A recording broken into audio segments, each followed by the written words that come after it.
So hello once again my dear friends, my dear students, कैसे हैं आप सभी लोग? How are you all?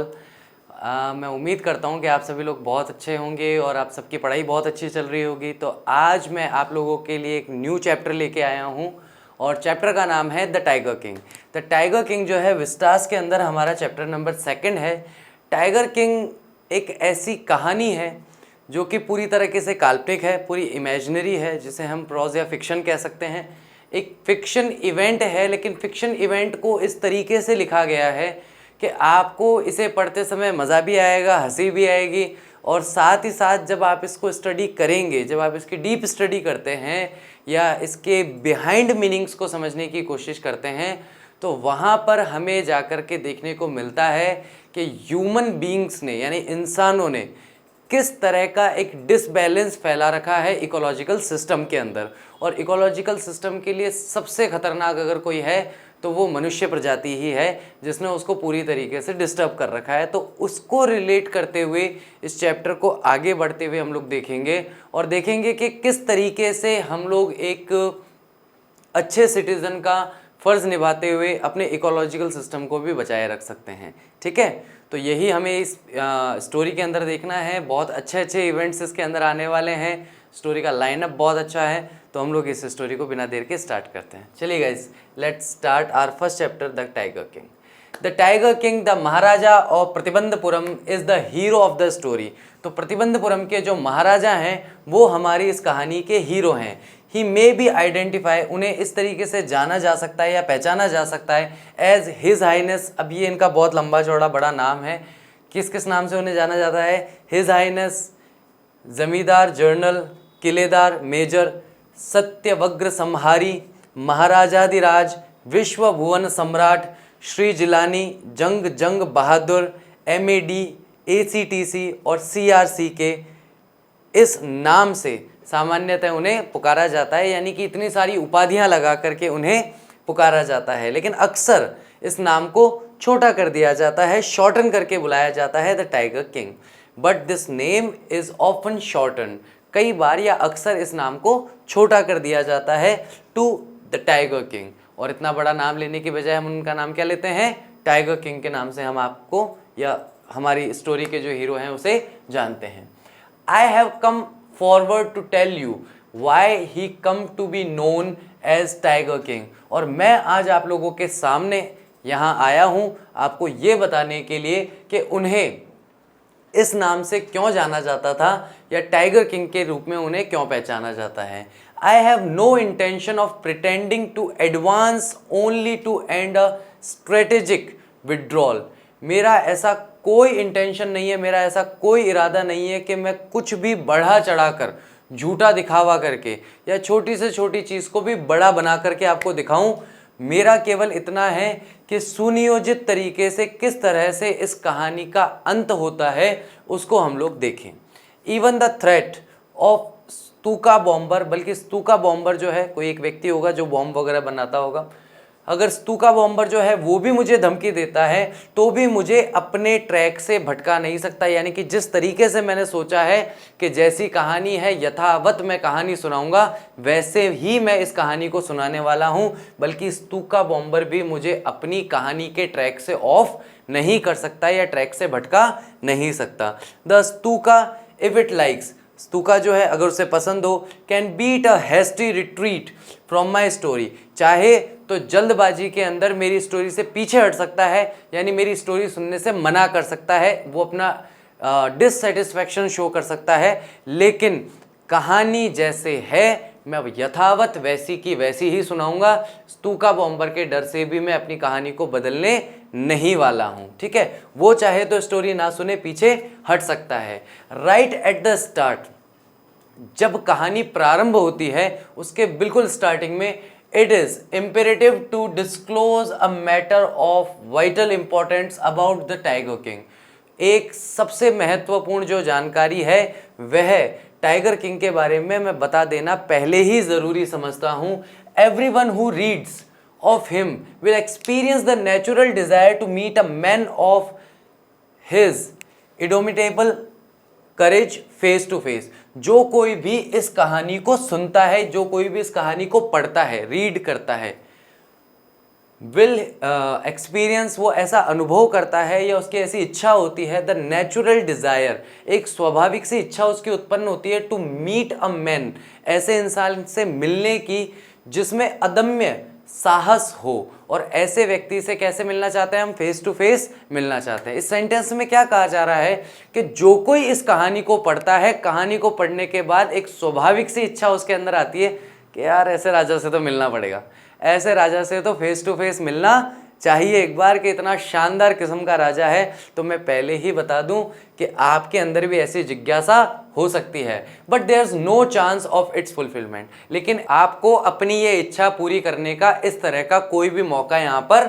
नहीं मिलने वाला, यानी आप टाइगर किंग से रूबरू या आमने सामने फेस टू फेस नहीं मिल सकते। As Bharat said to Ram, जैसा कि भरत ने राम से कहा था, अबाउट दशरथ, दशरथ के बारे में। कब कहा था, क्या कहा था, ये कहाँ से ये स्टोरी ली गई है? तो जब राम जी वनवास को चले जाते हैं और भरत वहाँ उनसे मिलने जाते हैं, और जब वो जाकर के पूछते हैं कि भाई दशरथ कैसे हैं, पिताजी कैसे हैं, तो दशरथ के जो पुत्र हैं वो बताते हैं उन्हें, भरत जो हैं वो राम को बताते हैं कि दशरथ जो हैं वो मृत्यु को प्राप्त हो चुके हैं, उनका परमपद हो चुका है, अब वो जीवित नहीं रहे। उसी कारण से आप यहाँ पर जो हमारे टाइगर किंग है उससे नहीं मिल सकते, क्योंकि जैसा कि भरत ने राम से कहा था दशरथ के बारे में, the tiger king has reached the final Adobe of all living creature, यानी कि संसार में जितने जीवित जीव हैं या जितने भी सजीव हैं उनका अंतिम पड़ाव जो है, जिसे हम मृत्यु कहते हैं, उसको प्राप्त हो चुके हैं, यानी कि टाइगर किंग की मृत्यु हो चुकी है। इसलिए हम उनसे कभी भी आमने सामने नहीं मिल सकते। इन अदर वर्ड्स, अगर दूसरे शब्दों में कहा जाए, the tiger king is dead, tiger king जो है वो मृत्यु को प्राप्त हो चुके हैं या उनकी मृत्यु हो चुकी है। The manner of his death is a matter of extra ordinary interest, लेकिन जिस तरीके से उनकी मृत्यु हुई, जिस तरीके से उनकी डेथ हुई, अगर हम इस इवेंट को देखें तो बहुत ही असाधारण तरीके से उनकी मृत्यु हुई है। सामान्य व्यक्ति या सामान्य राजा की तरह उनकी मृत्यु नहीं हुई है। It can be revealed only at the end of the tale, और इसे केवल और केवल कहानी के अंत में ही प्रकट किया जा सकता है, कहानी के अंत में ही दर्शाया जा सकता है कि उनकी मृत्यु कैसे हुई। The most fantastic aspect of his demise was that as soon as he was born, astrologers had foretold that one day the tiger king would actually have to die। और सबसे शानदार जो पक्ष है उनकी मृत्यु का, वो उसी समय हो गया था जिस समय उनका जन्म हुआ था, यानी कि बिल्कुल उनके पैदा होते ही एस्ट्रोलॉजर यानी कि ज्योतिषी जो हैं उन्होंने भविष्यवाणी की कि एक दिन वास्तविकता में टाइगर किंग की मृत्यु हो जाएगी, या वास्तविकता में एक दिन टाइगर किंग को मरना होगा। ठीक है, ये बात कब कही जा रही है? टाइगर किंग के जन्म के समय में, यानी कि जब टाइगर किंग का जन्म हुआ उसी समय ज्योतिषियों ने भविष्यवाणी कर दी कि एक दिन टाइगर किंग को मरना होगा। अब कैसे मरना होगा, क्यों मरना होगा, इन सब के बारे में आगे देखते हैं, बात करते हैं। The child will grow up to become the warrior of warriors, यानी कि बच्चा जब बड़ा होगा तो ये योद्धाओं का योद्धा बनेगा, यानी बड़े बड़े योद्धाओं के बीच में भी उनसे महान योद्धा बनेगा। हीरो ऑफ हीरोज, जितने भी नायक होंगे, जितने भी हीरो होंगे उनका भी हीरो होगा। साथ ही साथ चैंपियन ऑफ चैंपियंस, और विजेताओं का विजेता होगा, यानी कि जहाँ पे एक सामान्य प्रतियोगिता हो रही है उसमें सभी लोग जीते, जितने लोग जीते हैं वो जितने लोग जीते हैं उनमें भी विजेता कौन बनेगा? टाइगर किंग बनेगा। यानी कि ऐसा उसका भाग्य था, ऐसी उसकी किस्मत थी। कैसी? वॉरियर्स का वॉरियर बनने का, हीरोज का हीरो बनने का, चैंपियंस का चैंपियन बनने का। लेकिन they bit their lip and swallowed, यानी उन्होंने अपने दांतों से अपने होठों को पकड़ लिया, और स्वॉलोड मतलब जो बात कहना चाहते थे उसके लिए हिम्मत जुटाने के लिए उन्होंने स्वॉलो करना शुरू किया, अर्थात उनका बोलने का साहस नहीं हुआ। हार्ड व्हेन कंपेल्ड, लेकिन जब उन्हें विवश किया गया, मजबूर किया गया टू कंटिन्यू, आगे बताने के लिए, the astrologers come out with it, तो एस्ट्रोलॉजर्स अपने इस भविष्यवाणी के साथ आगे आए। This is a secret which should not be revealed, ये एक रहस्य है जिसे खोला नहीं जाना चाहिए या प्रकट नहीं किया जाना चाहिए किसी के भी सामने, एट ऑल, बिल्कुल भी नहीं। And yet we are force to speak out, और अब जबकि हमें जबरदस्ती की जा रही है बोलने के लिए, हम बोलना नहीं चाह रहे आगे, लेकिन फिर भी हमें विवश किया जा रहा है, मजबूर किया जा रहा है आगे बोलने के लिए। The child born under this star will one day have to meet its death, बच्चे का जन्म ऐसे नक्षत्र में हुआ है। अब देखो, इंग्लिश में जब चैप्टर लिखा जाता है ना, तो इंग्लिश के अकॉर्डिंग ही लिखा जाता है, लेकिन क्योंकि ये इंडियन कॉन्टेक्स्ट के अंदर है चैप्टर, तो कुछ वर्ड का मीनिंग आपको अजीब लग सकता है, लेकिन हम लोग इंडियन कॉन्टेक्स्ट में ही इस स्टोरी को समझ रहे हैं। हम लोग यूके, यूएस या ऑस्ट्रेलिया के रहने वाले तो हैं नहीं कि हम वहाँ के अकॉर्डिंग स्टार को देख करके बात करें। हम सभी लोग जानते हैं कि एस्ट्रोलॉजी क्या होती है, जन्म कुंडली क्या होती है, कैसे नक्षत्र होते हैं, कैसे राशि होती है, ये सब चीज़ें हम लोगों को अच्छी तरीके से पता है। तो उसका जो नक्षत्र, जिस नक्षत्र में उसका जन्म हुआ है, will one day have to meet its death, एक दिन इसे अपनी मृत्यु से मिलना होगा या एक दिन इसकी मृत्यु हो जाएगी, क्योंकि ऐसे सितारों में, ऐसे स्टार्स में, ऐसे नक्षत्र में बालक का जन्म हुआ है। At that very moment a great miracle took place, और बिल्कुल उसी समय पर एक महान या एक बड़ा चमत्कार हुआ। वो चमत्कार क्या हुआ? As astonishing phrase emerged, an astonishing phrase emerge, यानी एक आश्चर्यचकित कर देने वाली फ्रेज यानी वाक्यांश को इमर्ज्ड, निकलते हुए हमने सुना। और कहाँ से निकला वो? From the lips of the 10 day old Jilani जंग जंग बहादुर, यानी कि वो कौन बोल रहा था? यानी कि ये बात सुनते ही सबसे पहले कौन बोला? जिलानी जंग जंग बहादुर, जो मात्र कितने दिन के हैं? 10 दिन की आयु है उनकी, यानी अभी उन्हें पैदा हुए केवल 10 दिन ही हुए हैं। लेकिन जैसे ही उन्होंने ये बात सुनी कि ऐसे स्टार में बच्चे का जन्म हुआ है कि एक दिन इसे मरना होगा, वैसे ही जिलानी जंग जंग बहादुर ने अपना मुंह खोला और बोलना शुरू किया। तो यहाँ पे क्या कहा जा रहा है? एक आश्चर्यजनक जो वाक्य है वो 10 दिन पुराने या 10 दिन बड़े बच्चे के मुंह से निकला। और क्या कहा? ओ वाइस प्रॉफिट्स, ओ बुद्धिमान भविष्य वक्ताओं। कहाँ से शुरुआत कर रहा है? ओ वाइस प्रॉफिट, यानी कि कौन सा फ्रेज था? ओ वाइस प्रॉफिट्स, यही फ्रेज था कि हे बुद्धिमान भविष्य वक्ताओं, everyone stood everyone stood transfixed, यानी सब लोग जड़वत रह गए, यानी कि वहीं पर जम गए। इतने ज्यादा आश्चर्यचकित हुए कि ना तो कुछ रिएक्ट कर पाए ना कुछ बोल पाए। इन सुपरफिक्शन, आश्चर्य के अंदर, they looked widely to each other and blinked, यानी बड़ी बड़ी आंखों से उन्होंने एक दूसरे की तरफ देखा और आंखें झपकाने लगे कि भाई ये आवाज़ कहाँ से आई, किसकी आवाज़ है, और ये 10 दिन बड़ा बच्चा है, 10 दिन पहले पैदा हुआ बच्चा आज बोल कैसे सकता है। ओ वाइज प्रॉफिट्स, ओ बुद्धिमान भविष्य वक्ताओं, it was I who spoke, ये मैं हूं जो बोला। This time there was no ground for doubt, और इस बार यहां पर शक करने के लिए कोई भी मुद्दा नहीं बचा था। पहले तो शक हो रहा था कि कौन बोला कौन नहीं बोला है, सब एक दूसरे की तरफ बड़ी बड़ी आंखों से देख रहे थे, आके झपका रहे थे, भाई किसकी आवाज़ आई है, कहीं ऊपर से और कोई भविष्यवाणी तो नहीं हो रही है। लेकिन जैसे ही वो वापस बोला, O wise prophets, it was I who spoke, हे बुद्धिमान भविष्य वक्ताओं, ये मैं हूं जो बोला। और ये ऐसा किसने बोला? वही 10 दिन के बच्चे ने। This time there were no grounds for doubt, शक की कोई जगह ही नहीं बची। It was the infant born just 10 days ago, ये उस नवजात शिशु की आवाज थी जो अभी मात्र 10 दिन पहले पैदा हुआ है। हु हर्ड इनिशिएटेड, जिसने स्पष्ट रूप से कहा, द वर्ड्स सो क्लियरली, इन शब्दों को बिल्कुल साफ तौर पर। ठीक है, तो अब तक हमने क्या देखा कि पहले जो हमारा स्टोरी टेलर है वो 10 तरह की कस्में खा रहा है कि जैसी स्टोरी है जो है यथावत वैसी की वैसे सुनाऊंगा, कुछ बढ़ाकर नहीं बताऊंगा, कुछ घटाकर नहीं बताऊंगा, ना किसी से डरूंगा। उसके बाद में जिलानी जंग बहादुर के जन्म के समय की स्टोरी प्रारंभ हो गई है, जिस समय एस्ट्रोलॉजर्स ने एक भविष्यवाणी की है कि बच्चा जो है योद्धाओं का योद्धा बनेगा, विजेताओं का विजेता बनेगा, नायकों का नायक बनेगा, लेकिन एक दिन इसकी मृत्यु हो जाएगी, क्योंकि ऐसे नक्षत्रों में या ऐसी राशि में इसका जन्म हुआ है। उसी समय बच्चा जो है मुंह खोल करके कहता है, O wise prophets, it was I who spoke, ये मैं हूं जो बोला हूं, और स्पष्ट रूप से इन शब्दों को सुना जा सकता है। The chief astrologer took off his spectacles and gazed intently at the baby.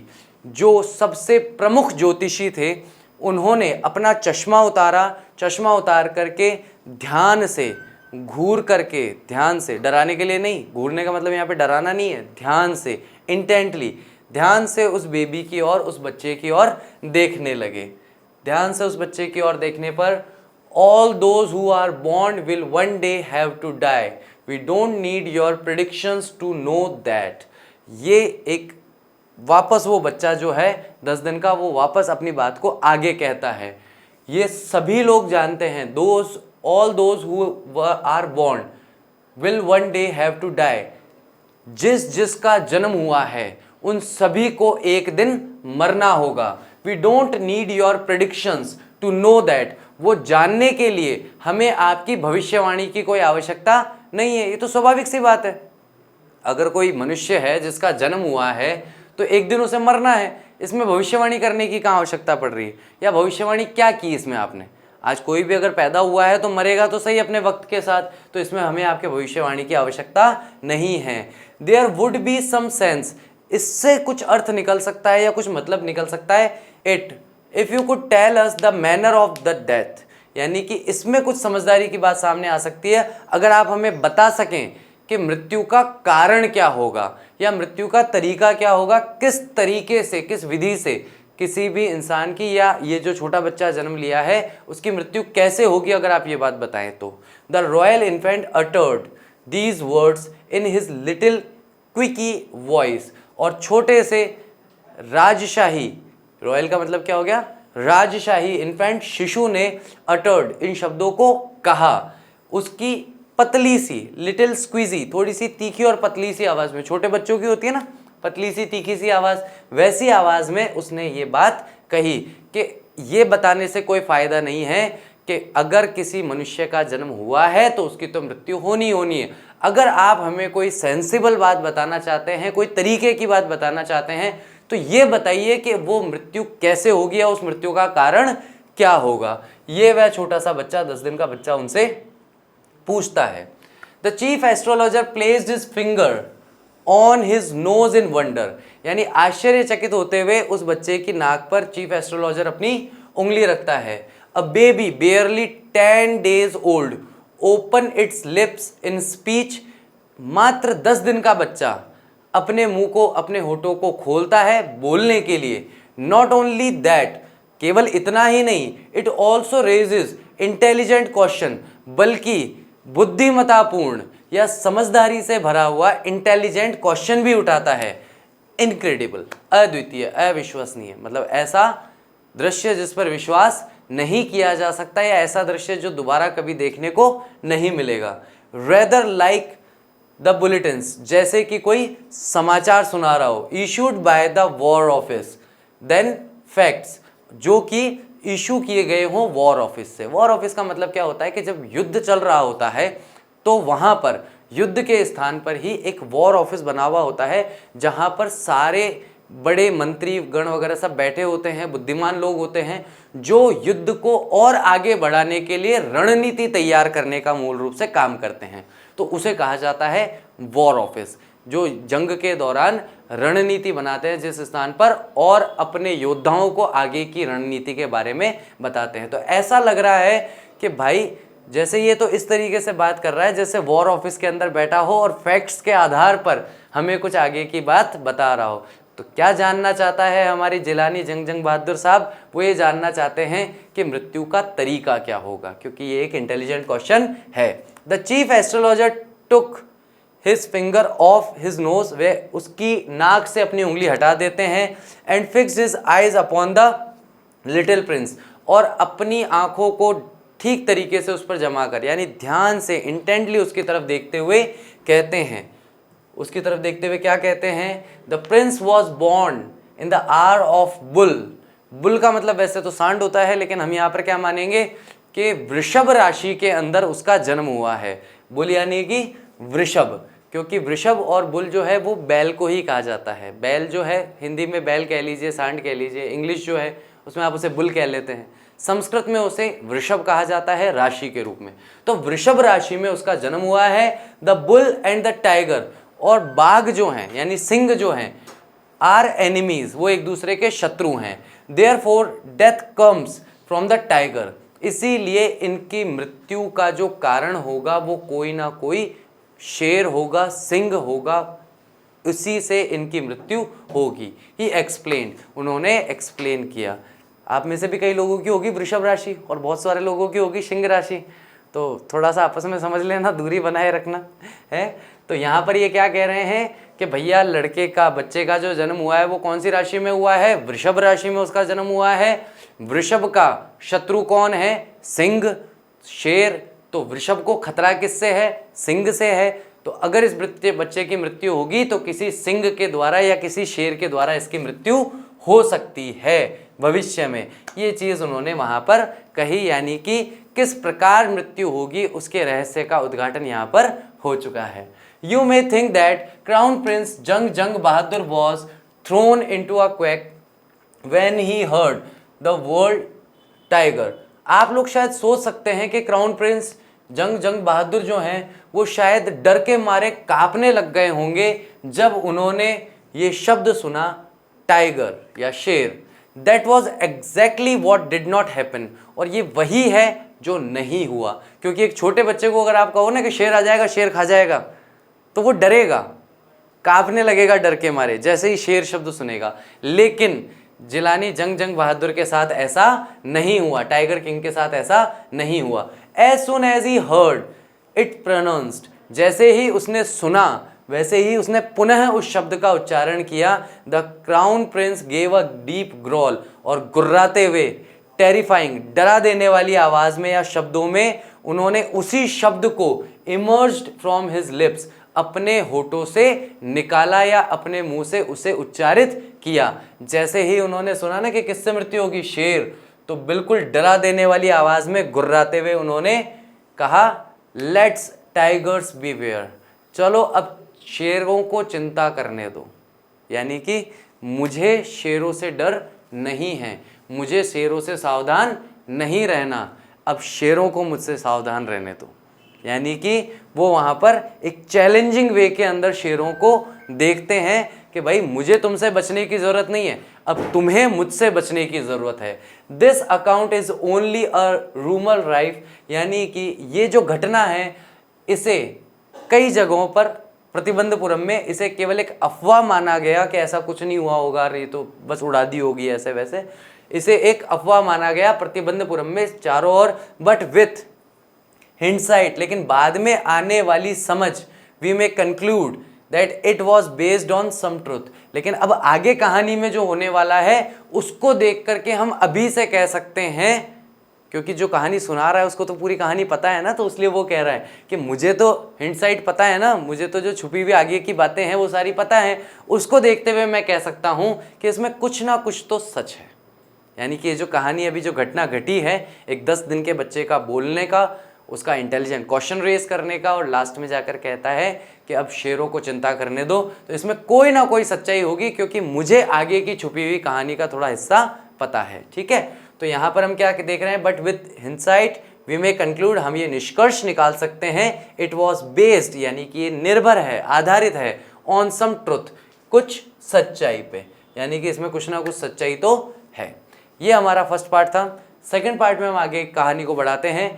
Crown Prince जंग बहादुर ग्रू टॉलर, यानी वो बढ़कर और लंबे होने लगे समय के साथ, स्ट्रॉन्गर और बलवान होने लगे, डे बाय डे, दिन ब दिन, यानी कि जैसे जैसे उनकी उम्र बढ़ने लगी वो और ज़्यादा टॉलर एंड स्ट्रॉन्गर होते चले गए। No other miracle marked in his childhood, उनके बचपन में और दूसरा कोई भी चमत्कार या दूसरा कोई भी जादू नहीं देखा गया। चाइल्डहुड डेज अपार्ट, इसके अलावा from the event already described, यानी कि जो इवेंट, जो घटना उनके जन्म के समय में हुई, यानी 10 दिन बाद जो घटना हुई एस्ट्रोलॉजर्स के साथ में, उसके अलावा पूरे बचपन में, पूरे चाइल्डहुड में और कोई चमत्कार या और कोई इस तरह की घटना नहीं देखी गई उनके साथ में। ठीक है गाइस, आगे देखिए। The boy drank the milk of an English cow, लड़का जो है वो अंग्रेजी गाय का दूध पीता था। Was brought up by an English Naini, और अंग्रेज दाई के द्वारा उसका लालन पालन किया गया, उसका पालन पोषण किया गया, उसे संभाला गया। Tutored in English by an English man, अंग्रेजी में उसे पढ़ाया गया एक अंग्रेज के द्वारा। Saw nothing but English films, और अपने बचपन में उन्होंने इंग्लिश फिल्म्स के अलावा और कुछ नहीं देखा। Exactly as the crown princes of all other Indians state did, बिल्कुल वैसे ही जैसे भारत के अन्य राज्यों के जो राजकुमार होते थे वो जैसे पलते बढ़ते थे राजशाही के अंदर, वैसे ही राजशाही में उनका पालन पोषण किया गया। When he came of age at 20, जब वो 20 साल के हुए, 20 वर्ष के हुए, द स्टेट, वह राज्य, which had been with the court of wards, जो कि अब तक मंत्रिमंडल के मंत्रियों या संरक्षकों के हाथ में था, या संरक्षकों के द्वारा वो राज्य चलाया जा रहा था, until then, तब तक, केम इन टू हिज हैंड, जैसे ही वो 20 साल के हुए, 20 साल के होते ही उन्हें वहां का राजा बना दिया गया, और सारे के सारे जो उत्तरदायित्व थे, सारी की सारे जो नियंत्रण थे वो उनके हाथ में दे दिए गए कि भैया ये रहा आपका राज्य, अब आप संभालो, आगे अपना राज्य चलाओ। यानी कि 20 साल की उम्र से पहले तक जो कोर्ट्स के जितने भी संरक्षक थे, उनके मंत्रिमंडल के, उनके दरबार के जितने भी मंत्री इत्यादि थे, वो राज्य की पूरी देखरेख करते थे। लेकिन अब 20 वर्ष की आयु होते ही जिलानी जंग बहादुर को, टाइगर किंग को वहां का राजा घोषित कर दिया गया, वहां का राजा बना दिया गया। But everyone in the kingdom remembered the astrologers prediction, लेकिन जितने भी लोग उनके राज्य में रहते थे उन सभी को उस ज्योतिषी की भविष्यवाणी याद थी। कौन सा ज्योतिषी? Chief astrologer. क्या भविष्यवाणी थी? मृत्यु किससे होगी? शेर से होगी, सिंह से होगी, उससे बचकर रहना चाहिए। Many continued to discuss the matter, slowly it came to the Maharaja's ear, बहुत सारे लोग जो हैं निरंतर उन्होंने उन सारी बातों को वापस डिस्कस करना शुरू किया। अब ये राजा बन तो गए, अब ये शिकार पे जाएंगे, शेर इनको मार देगा, ये सारी की सारी बातें, इधर उधर अलग अलग तरह की बातें जो हैं वो राज्य में होने लगी, और धीरे धीरे ये सारी की सारी बातें महाराजा के कानों तक भी पहुंचने लगी। There was innumerable forest in the Pratibandhapuram, Pratibandhapuram में असंख्य जंगल थे। प्रतिबंधपुरम का जो स्टेट था, उसका जो राज्य था, उसमें असंख्य जंगल थे। They had tigers in them, और उनमें शेर भी थे। The Maharaja new the old saying, और महाराजा को पुरानी एक कहावत ध्यान थी। क्या कहावत थी वो? तो कहावत ये थी, you may kill even a cow in self defence, यानी कि गाय जिसे बहुत ही पवित्र पशु माना जाता है, गाय की हत्या करना एक पाप है, लेकिन अगर आपको अपनी जान बचानी है तो सेल्फ डिफेंस के लिए आप गाय को मार सकते हैं और वो पाप नहीं होगा। यानी कि you may kill even a cow, बल्कि आप एक गाय को भी मार सकते हैं। जब बात किसकी हो? इन सेल्फ डिफेंस, जब बात हो आत्मरक्षा की। There could certainly be no objection, इस बारे में या इस बात को लेकर कोई आपका विरोध नहीं करेगा। To killing tigers in self defence, अगर मैं अपने आप को बचाने के लिए टाइगर्स को या शेरों को मार देता हूं, तो यहां पर वो क्या कर रहा है? अपने आप को एक रीजन दे रहा है कि जीव हत्या करके या टाइगर्स को मार के मैं गलत काम नहीं कर रहा हूं, क्योंकि मुझे टाइगर से खतरा है। इसलिए अगर मैं अपनी जान बचाने के लिए टाइगर्स को मार दूं तो मेरी कोई गलती नहीं होगी, क्योंकि ये कहावत कही गई है कि आत्मरक्षा के लिए तो गाय को भी मारा जा सकता है। ठीक है, तो इस तरीके से वो अपने आप को कन्विंस कर रहा है कि मैं टाइगर्स को मार सकता हूं, और टाइगर्स को मार के मैं कुछ गलत नहीं कर रहा, क्योंकि मैं यहाँ क्या कर रहा हूँ? सेल्फ डिफेंस कर रहा हूँ। हालांकि ये बात थोड़ी सी मजाकिया है, आप चाहें तो इस बात पे हंस सकते हैं कि इस तरीके से अपने आप को कन्विंस करके और मारने का कोई मतलब नहीं है टाइगर्स को। देखते हैं लास्ट में क्या होगा। ठीक है, टाइगर बदला लेगा या क्या होगा। The Maharaja started out on a tiger Hunt, और महाराजा ने तुरंत उस समय बाहर जाकर के टाइगर हंट करना शुरू कर दिया। The Maharaja was thrilled beyond measure when he killed his first tiger, और महाराजा जो हैं वो रोमांच से भर उठे थे जब उन्होंने अपना पहला शेर, पहला टाइगर मारा। यानी कि उन्होंने स्वयं ने जब पहला टाइगर मारा तो तो वे रोमांचित हो गए थे। He sent for the state astrologer and showed him the dead beast. उन्होंने बुलावा भेजा और स्टेट एस्ट्रोलॉजर जो हैं यानी कि राज्य ज्योतिषी जो हैं उन्हें बुलाया और उन्हें वो मरा हुआ जंगली जानवर अपने सामने दिखाया।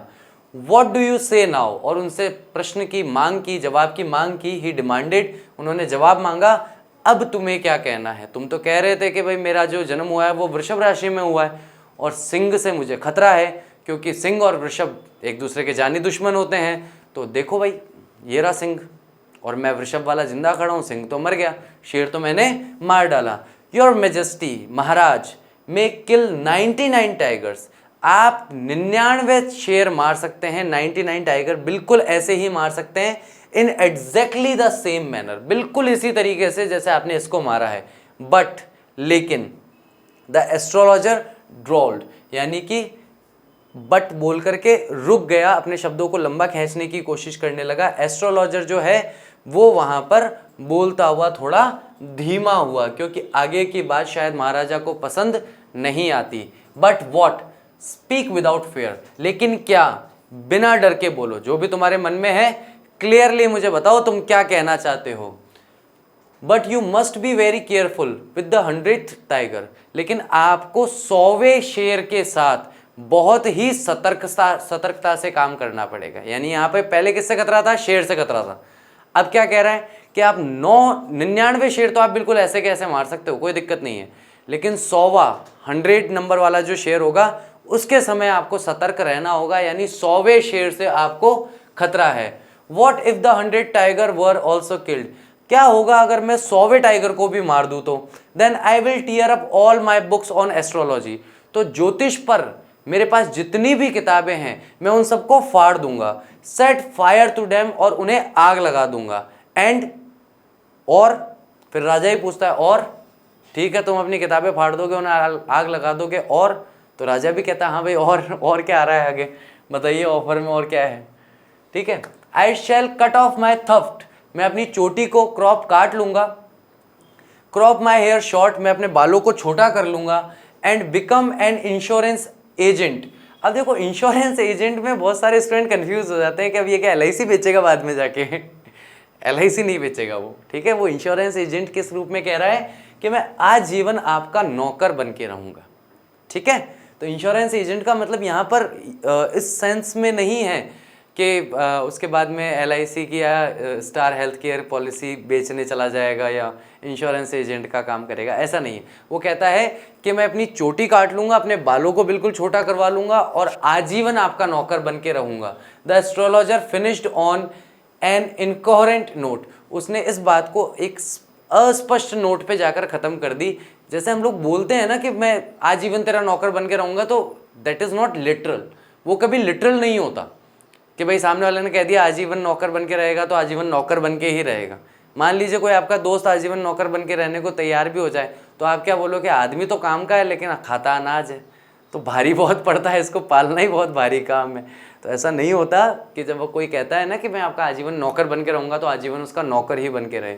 तो इस तरीके से इनकोहेरेंट, अस्पष्ट नोट पे जाकर के बात खत्म कर देता है, जहाँ पर बात का कंक्लूजन नहीं निकलता। लेकिन यहाँ पर उसने साफ कह दिया कि 100वें टाइगर से आपको बचकर रहना है, 100वें टाइगर से आपको खतरा है, उससे आपको अपने प्राणों की रक्षा करनी चाहिए, ठीक है।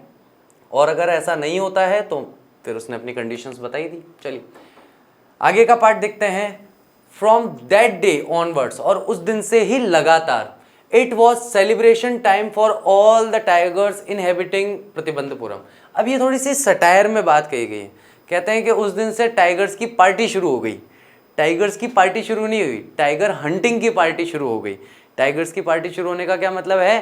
टाइगर्स को मारे जाने का खेल या पार्टी शुरू उस दिन से हो गई प्रतिबंधपुरम में। द स्टेट बैंड, जो स्टेट है, राज्य जो है, उसने प्रतिबंध लगा दिया टाइगर हंटिंग पर बाय एनीवन, यानी कि कोई भी राज्य में टाइगर हंटिंग नहीं करेगा एक्सेप्ट द महाराजा, महाराजा को छोड़कर। यानी केवल महाराजा ही शेर को मार सकते हैं, उसके अलावा और कोई राज्य का निवासी या राज्य का मंत्री हो या कोई भी हो, वो टाइगर हंटिंग नहीं कर सकता। अब प्रोक्लेमेशन, एक घोषणा जो है, वॉज इशूड, उसे जारी किया गया to the effect that if anyone dared to fling so much as a stone at a tiger, all his wealth and property would be confiscated. यानी कि उन्होंने घोषणा करवा दी और तुरंत प्रभाव से इस घोषणा को लागू किया कि अगर किसी ने भी अगर शेर पर एक पत्थर भी मारने का हिम्मत किया, एक पत्थर भी मारने का प्रयास किया, यानी कि एक पत्थर भी अगर किसी ने मारा, डेयर्ड का मतलब हिम्मत की, एट अ टाइगर किसी शेर पर, all his wealth and property उसकी धन और संपत्ति वुड बी कॉन्फिस्केटेड उसको जब्त कर लिया जाएगा। यानी कि अब से एक नियम बन गया है, प्रतिबंधपुरम में शेर का शिकार केवल महाराजा कर सकते हैं, उसके अलावा अगर किसी ने शेर को पत्थर भी मार दिया तो उसकी सारी धन और संपत्ति को राजा जब्त कर लेगा या उसका हरण कर लेगा। ठीक है, नेक्स्ट देखिए, द महाराजा वोट, और महाराजा ने शपथ ली, he would attend all other matters only after killing the 100 tigers. और महाराजा ने शपथ ली कि जब तक वो 100 टाइगर नहीं मार देते तब तक वो और किसी मुद्दे पर कोई ध्यान नहीं देंगे, किसी मुद्दे पर कोई बातचीत नहीं करेंगे। इनिशियली शुरुआत में the king seemed well set to realise his ambition, यानी कि शुरुआत में ही ऐसा लग रहा था कि उन्होंने सही तरीके से रियलाइज कर लिया है, समझ लिया है, ऐसा लग रहा था अपने एम्बिशन को, अपनी महत्वाकांक्षा को। Not that he face no danger, लेकिन इसका मतलब ये नहीं है कि उन्होंने खतरों का सामना नहीं किया। देयर वर टाइम्स, कई बार ऐसा मौका भी आया, when the bullet missed it mark, गोली जो है अपने निशाने से चूक गई। The tiger left upon him, और टाइगर जो है उछलकर उनके ऊपर आ गया। And he fought the beast with his bare hands, और वो नंगे हाथों ही अपने उस बीस्ट से, उस शेर से उन्होंने लड़ना शुरू कर दिया। Each time it was the Maharaja who won, और हर बार महाराजा ही इसमें जीतते थे। यहाँ पे क्या कहा जा रहा है कि ऐसा नहीं है कि टाइगर हंटिंग हमेशा उनके लिए फन ही रहा, कई बार उन्हें खतरों का सामना भी करना पड़ा, कई बार गोली जो है निशाने से चूक जाती थी, तो शेर जो है तो खूंखार जानवर ही ना भाई, वो अटैक कर देता था, और कई बार महाराजा उससे नंगे हाथी यानी कि निहत्थे, बिना किसी हथियार के ही अपने हाथों से उससे लड़ते थे। लेकिन हर बार कौन जीतता था? महाराजा ही जीतते थे, महाराजा के अलावा शेर हमेशा मारा जाता था। एट अनदर टाइम, एक बार ऐसी घटना भी हुई, अन्य अवसर आया, time he was in danger of losing in throne, कि वे उनके ऊपर ऐसा खतरा मंडराने लगा कि वो अपना राज सिंहासन यानी अपना राज्य खो देंगे। A high ranking British officer visited Pratibandapuram, एक उच्च रैंक वाला, हाई रैंक वाला जो ब्रिटिश ऑफिसर है वो घूमने के लिए प्रतिबंधपुरम आया। He was very fond of hunting tigers, और वो शेर मारने का, शेरों का शिकार करने का बहुत ही शौकीन था। And founder of being photographed with the tigers he had shot, और उसे ये भी शौक था कि जिस टाइगर को वो मारता था वो उसके साथ खड़ा होकर फोटो खिंचाता था। But the Maharaja was firm, लेकिन महाराजा जो थे इस बात पे अटल थे और अड़ गए। इन हिज रिजॉल्व, जो उन्होंने निश्चय किया था, जो उनका संकल्प था, वो अपने संकल्प पे ही बने रहे कि भैया हमारे राज्य में आप किसी का भी शिकार कर सकते हैं, बस किसका नहीं कर सकते? शेर का शिकार नहीं कर सकते, वो केवल और केवल महाराजा स्वयं कर सकते हैं, टाइगर किंग खुद कर सकते हैं। ही रिफ्यूज परमिशन, उन्होंने अनुमति देने से मना कर दिया। I can organise any other hunt, कि मैं आपके लिए दूसरे किसी शिकार की व्यवस्था कर सकता हूं, उसका आयोजन करवा सकता हूं। You may go on a boar hunt, आप एक जंगली सुअर का, नॉर्मल जो सुअर होते हैं वो अलग होते हैं, जंगली सुअर थोड़े से अलग होते हैं, ठीक है। आप लोगों ने कई बार मूवीज़ वगैरह में शायद देखा होगा, इस तरह के होते हैं, इनके दांत ऐसे निकले हुए होते हैं ऊपर की तरफ, ठीक है। तो मैं आपके लिए एक बोर हंट की भी व्यवस्था कर सकता हूँ। You may conduct a mouse Hunt, आप चाहें तो मैं आपके लिए चूहे की जो शिकार करना होता है उसकी भी व्यवस्था कर सकता हूँ। We are ready for a mosquito hunt, हम लोग आपके लिए मच्छर के शिकार की भी व्यवस्था कर देंगे। But tiger Hunt that's impossible, लेकिन टाइगर हंटिंग के बारे में मत कहो, वो असंभव है, टाइगर हंटिंग के लिए हम आपको परमिशन नहीं दे सकते। ठीक है। तो यहाँ पर क्या है कि वो अपना डिटर्मिनेशन दिखाने की कोशिश कर रहा है, भैया जंगली सुअर मारना है मार दो, तुम कहोगे तो चूहे की व्यवस्था कर देंगे, सॉरी चूहे की नहीं, माउस हंट की व्यवस्था कर देंगे, वो भी नहीं चलेगा तो मस्कीटो हंट की व्यवस्था कर देंगे, जो आप बोलोगे वो कर देंगे, लेकिन हमसे टाइगर हंटिंग के लिए परमिशन मत मांगो, हम उसकी परमिशन नहीं दे सकते, वो राइट्स केवल राजा के पास रिजर्व्ड हैं।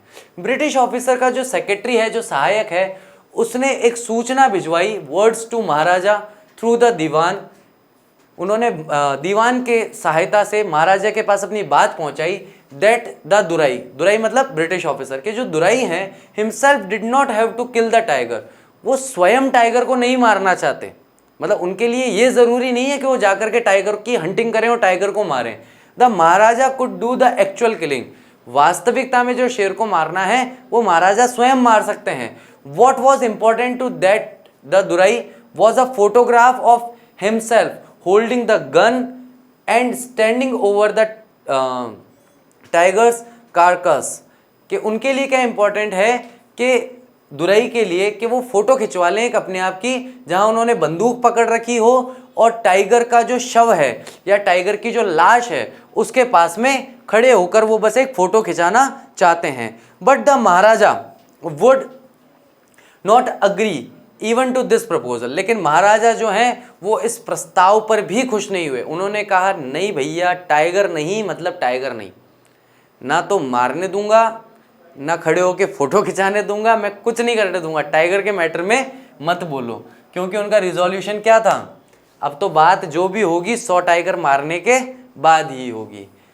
इफ ही रिलेंटेड, यानी वो मना करने के बाद अगर सहमत हो जाते या अगर वो थोड़ी छूट दे देते, now what would he do if other britisher officer turn up for tiger Hunt.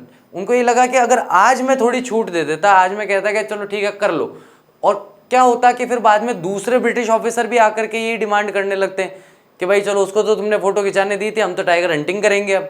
तो इसलिए उन्होंने कोई भी किसी को कोई छूट नहीं दी और उन्होंने साफ मना कर दिया कि ये पॉसिबल नहीं है।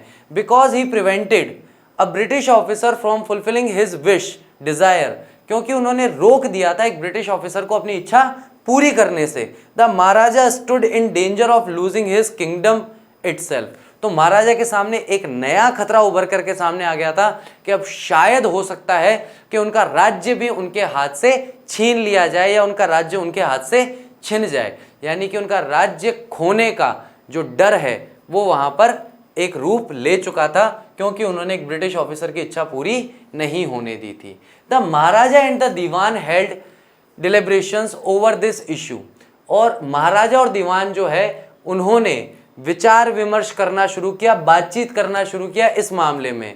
एज अ रिजल्ट, और नतीजे के तौर पर, अ टेलीग्राम वॉज डिस्पैच्ड, एक टेलीग्राम भेजा गया फोर्टविथ, तुरंत प्रभाव से, to a famous British company of jewellers, जो कि आभूषण बनाने वाली एक बहुत ही प्रसिद्ध ब्रिटेन की कंपनी थी, ब्रिटिश कंपनी थी, उसे भेजा गया जो कि कैलकाटा में सिचुएटेड थी, कैलकाटा में जहां पर उनकी दुकान बनी हुई थी। Send samples of expensive diamond rings of different designs, यानी अलग अलग तरह की अलग अलग डिजाइन वाली डायमंड रिंग्स जो हैं उनके सैंपल आप हमारे पास भिजवाइए। देखिए आगे क्या करने वाले हैं और आगे उसका रिजल्ट क्या निकलता है, दोनों चीज़ें बहुत शानदार हैं, यहाँ से बहुत कुछ सीखने को मिलेगा आपको। उन्होंने लगभग 50 के करीब रिंग्स जो है वहां से आ गई कैलकाटा से, और कैलकाटा से आने के बाद उन्होंने क्या किया, the Maharaja send the whole lot to the British officers good lady, और महाराजा ने पूरा का पूरा वो जो 50 अंगूठियों का लॉट था वो as it is British officer की पत्नी को भिजवा दिए। The king and the minister expected, king और मिनिस्टर जो है उनको ऐसा लग रहा था, वो ऐसा अनुमान कर रहे थे, द दुराईसानी, दुराईसानी मतलब ब्रिटिश ऑफिसर की जो पत्नी है, the good lady of British officer, तो उसकी जो पत्नी है, टू चूज 1 or 2 रिंग्स, कि वो उनमें से 1 या 2 अंगूठी चुन लेंगी कोई भी अपनी पसंद के हिसाब से, and send the rest back, और बाकी की बची हुई अंगूठियां वापस भिजवा देंगी। विद इन नो टाइम, थोड़ा सा भी समय नहीं लगा एट ऑल, जरा सा भी, the Duraisani send her reply, thank you very much for your gifts, इन तोहफों के लिए आपका बहुत बहुत धन्यवाद। ब्रिटिश ऑफिसर नाराज हो गया, उसको मनाने के लिए क्या किया, कलकत्ता की एक ब्रिटिश कंपनी थी जो ज्वेलरी का काम करती थी, वहाँ से 50 डायमंड रिंग्स मंगवाई गई।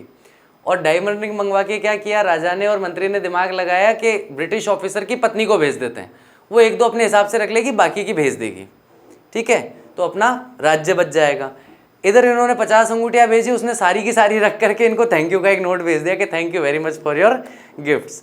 और इस तरीके से 2 दिन के बाद एक बिल आया 3 लाख रुपए का। 3 लाख रुपए उस जमाने के, आज के 3 लाख रुपए में तो क्या होता है, उस समय के 3 लाख रुपए का बिल आया ब्रिटिश ज्वेलर के यहाँ से कि भैया आपने जो 50 अंगूठियाँ मंगाई थी ना, उसका बिल ये है, ये पैसा भिजवा दो। द महाराजा वॉज हैप्पी, महाराजा तब भी खुश था दैट तो he had loss 3 lakh rupees, भले ही उसने 3 लाख रुपए खो दिए हो, 3 लाख रुपए का उसका नुकसान हो गया हो, he had managed to retain his kingdom, लेकिन फिर भी अपने राज्य को बचाने में वो पूरी तरह से समर्थ रहा, या अपने राज्य को ब्रिटिश सरकार के हाथ में जाने से उसने बचा लिया। इस बात से वह काफी खुश था। ठीक है गाइस, तो ये अभी तक की हमारी कहानी है, हमारी स्टोरी का फर्स्ट पार्ट है। आई होप आप लोगों ने एंजॉय किया होगा।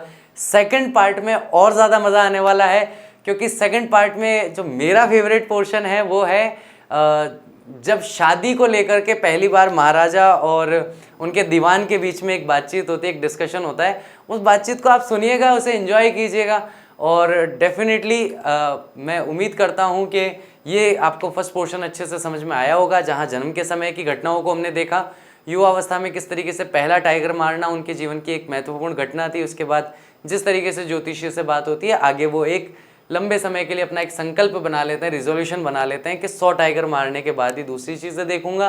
बीच में आने वाला एक हर्डल जो है कि ब्रिटिश ऑफिसर जो है वहाँ पर टाइगर हंट करना चाहता है या उसके कारकस के साथ में एक फ़ोटो खिंचाना चाहता है, उससे किस तरीके से डॉज करके उन्होंने अपने आप को बचाया, अपने राज्य को बचाया, ये सारी की सारी चीज़ें आज हमने डिस्कस की। आई होप आप लोगों ने एंजॉय किया होगा chapter, and thank you very much to watch it with patience.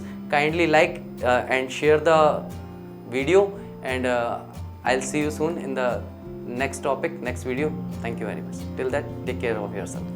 Bye bye.